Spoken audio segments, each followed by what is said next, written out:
For decades, Hollywood adored Olivia de Havilland, the graceful beauty from Gone with the Wind, known for her poise, charm, and intelligence. But behind that polished image was a storm that few people ever saw. She wasn't just a beloved actress. She was also one of the most controversial figures in Hollywood's golden age. A woman who dared to challenge the system, defy her peers, and stand up for her own independence. Yet, one particular actor, one she once considered a close ally, grew to despise her. Their feud became so bitter, so personal, that it quietly shaped both their careers. The public saw smiles and red carpets, but behind closed doors the tension was boiling. He didn't just dislike her, he utterly hated her, and for years no one really knew why. Some claimed it was professional jealousy. Others said it was betrayal, that Olivia's rise to fame came at the expense of a powerful friendship. Whatever the reason, their rivalry left deep scars, exposing the dark side of 1940s Hollywood, where ambition often clashed with loyalty. It took decades for the truth to emerge, a truth buried beneath studio politics, whispered rumors, and the emotional fallout of one of the industry's most toxic feuds. And when the real story finally came out, it painted both stars in a light no one expected. This is the shocking story of the feud that consumed Hollywood royalty, and in the glittering world of 1930s and 1940s Hollywood, Olivia de Havilland shone brighter than most. With her delicate features, refined grace, and an ability to bring emotional depth to every role, she quickly became one of the era's most respected actresses. From her breakout role in Captain Blood to her unforgettable performance as Melanie Hamilton in Gone with the Wind, Olivia seemed to have it all: beauty, talent, and a reputation for professionalism that made directors adore her. But behind the camera, the pressure was immense. The studio system of the time controlled nearly every aspect of an actor's life, from the roles they played to who they could be seen with in public. Olivia, unlike many of her peers, refused to be just another contract star. She had a quiet but fierce determination to choose her own path, and that strong will would soon make her both admired and feared in the industry.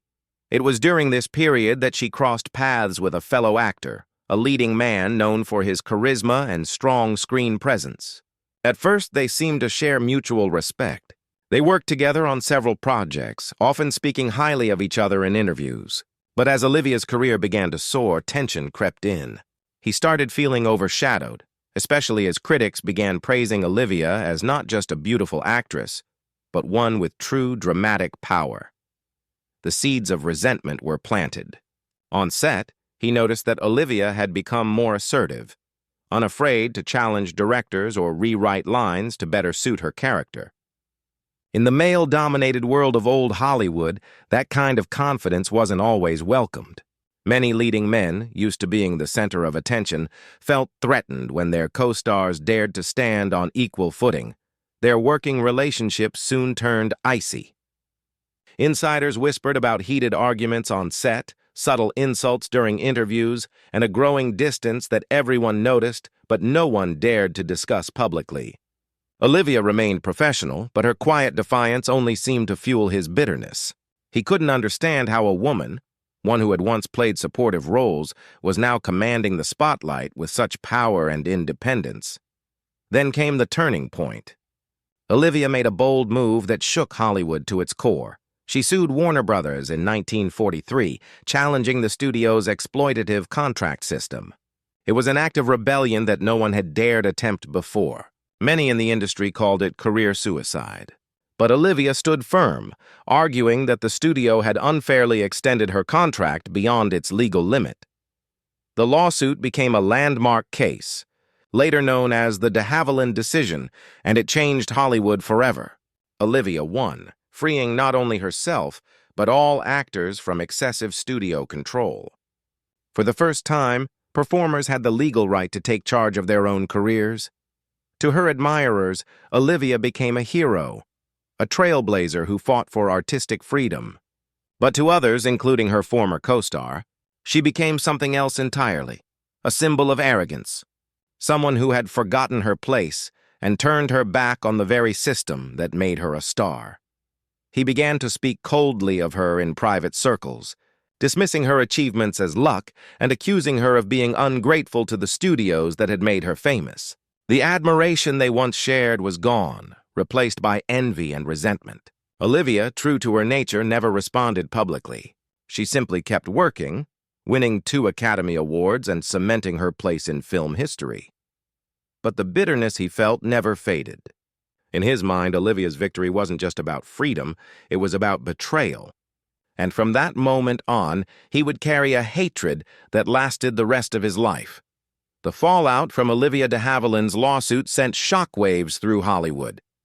While many quietly admired her courage, others feared the ripple effect it would have on their own careers.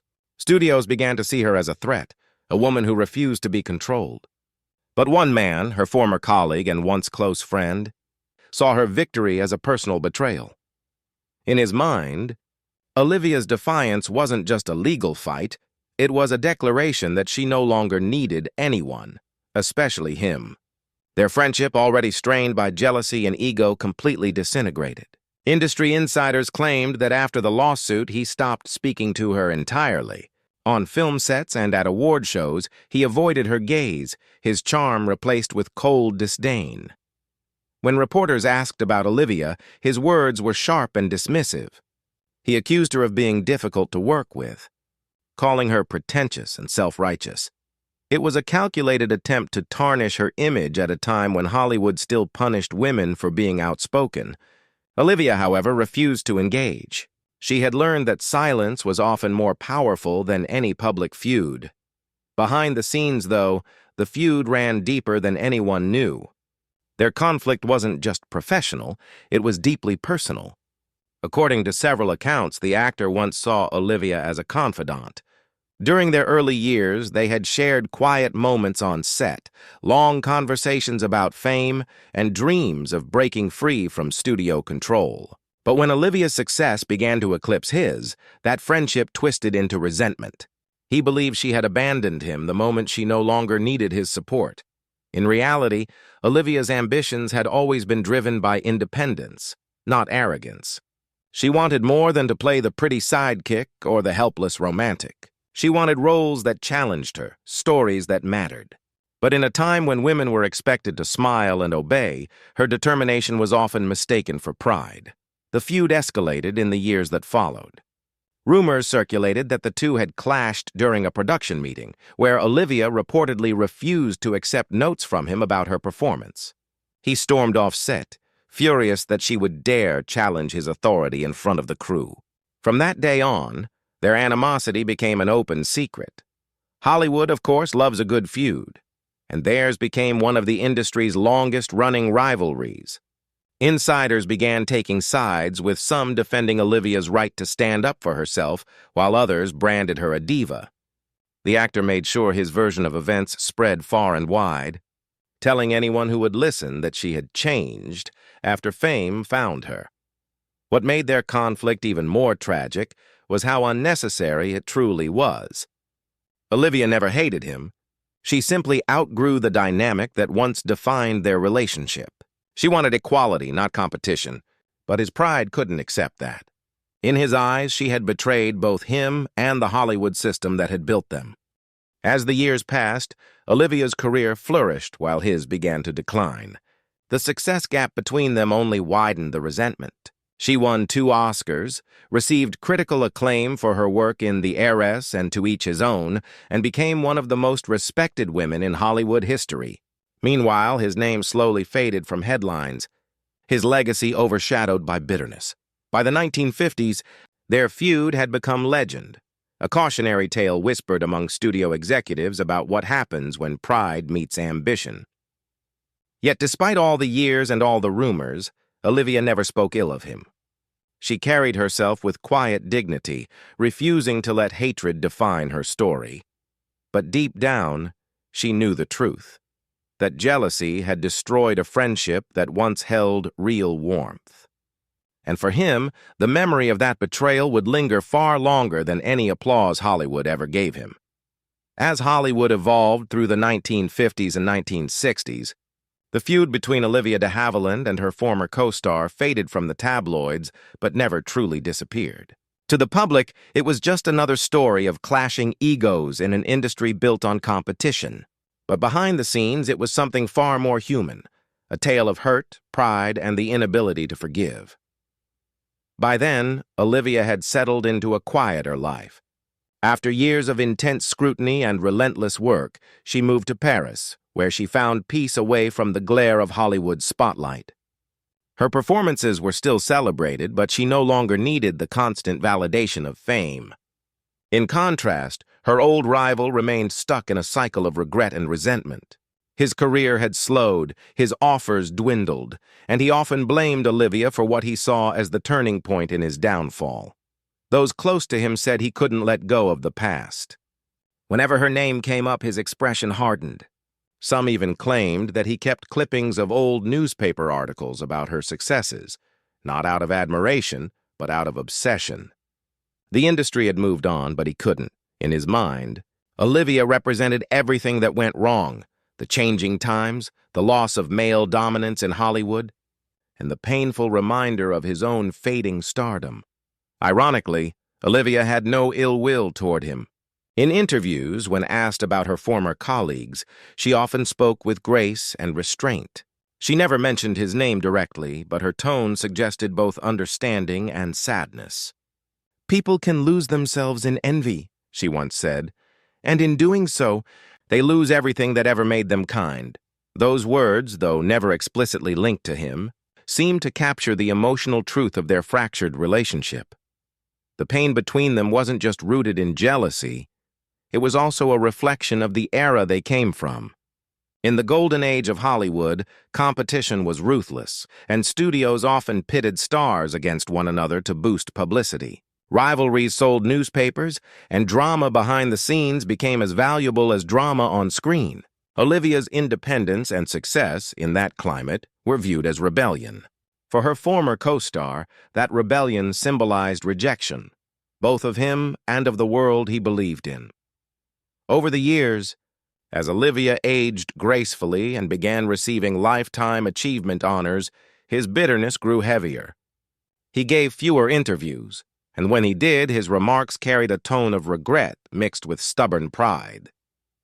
Friends would ask if he ever wanted to make peace, but he would simply shake his head and say, "It's too late." In truth, Olivia might have welcomed reconciliation. Despite her reputation for strength, she carried her own private scars. Her strained relationship with her sister, Joan Fontaine, was already a lifelong burden, a rivalry that mirrored the very kind of resentment she had faced in Hollywood. Olivia understood too well what it felt like to be hated by someone who once loved her, but she had learned to accept that some wounds never heal. As time passed, their feud transformed into legend, the kind of story whispered at film festivals and written about in biographies. It became part of the mythology of old Hollywood, a cautionary tale about how fame can twist friendships into rivalries and admiration into resentment. And yet, even as his hatred lingered, there was a quiet irony. While he resented Olivia for her independence, she ultimately paved the way for generations of actors, both men and women, to work with freedom and respect. The very woman he blamed for his downfall had helped build a fairer system for everyone, including him. In the end, Olivia didn't need to prove him wrong. History did it for her. By the time both Olivia de Havilland and her former rival reached the later years of their lives, the fiery passions that had once fueled their feud had long since cooled into silence. Hollywood had changed. The studio system that once controlled their destinies was gone, and the golden age they had helped define existed only in memories and old film reels. Olivia, ever composed, continued living quietly in Paris, far removed from the chaos of her youth. She was elegant, witty, and gracious even in her later interviews. When asked about the darker moments of her past, she would smile and change the subject, a subtle gesture that spoke volumes. She had learned that peace wasn't found in winning arguments, but in letting go of them. Her former co-star, however, carried the weight of their fractured history until his final years. He never publicly reconciled with her, but close friends revealed that in private, he had softened. Regret began to replace anger. He would often reminisce about the early days, the laughter on set, the long conversations, and the sense of excitement that came with their first successes. But whenever Olivia's name came up, he would fall silent, as if haunted by what could have been. It was only after his passing that the full truth began to surface. Letters, interviews, and private notes revealed that his hatred had never been pure malice. It was rooted in hurt. He had once deeply admired Olivia, perhaps even loved her in his own complicated way. But when she chose her own independence over the approval of Hollywood, and by extension his, he felt abandoned. What looked like rivalry from the outside was, at its core, heartbreak that turned to bitterness. For Olivia, the revelation came late in life. Though she never publicly commented on it, those close to her said she was deeply moved when she learned how much pain their feud had caused on both sides. "He never truly hated her," one confidant remarked. "He just didn't know how to forgive her, or himself." By then, Olivia had lived through nearly every transformation Hollywood could undergo. She had survived the studio era, won 2 Oscars, witnessed the rise of television, and even outlived nearly all her contemporaries. She became a living time capsule of cinema's past, the last great star from an era built on dreams and deception. In 2020, at the age of 104, Olivia de Havilland passed away peacefully in her Paris home. The news of her death sent waves of nostalgia through the entertainment world. Actors, directors, and historians celebrated her not only for her beauty and talent, but for her courage. The de Havilland decision she fought for decades earlier continued to protect actors' rights to this day. Her legacy was secure, her influence undeniable. And somewhere within that legacy rested the unspoken truth, that the man who had once hated her had, in the end, been defined by her strength. Without intending to, Olivia had forced Hollywood, and him, to confront their own insecurities. In the end, her story wasn't about a feud. It was about resilience, independence, and the cost of standing up for what's right. Olivia never let anger consume her. She never let bitterness take her light. She understood that forgiveness isn't always about others. Sometimes, it's about freeing yourself. Her rival never reached that peace. But his story serves as a tragic reminder of how pride can poison even the most meaningful relationships. And perhaps that's why their story continues to fascinate generations later. Not because of the hatred, but because of the humanity behind it. Olivia de Havilland left behind more than films and awards. She left behind lessons. That courage has consequences. That dignity endures. And that sometimes the most powerful revenge is simply to live well and let history tell the truth.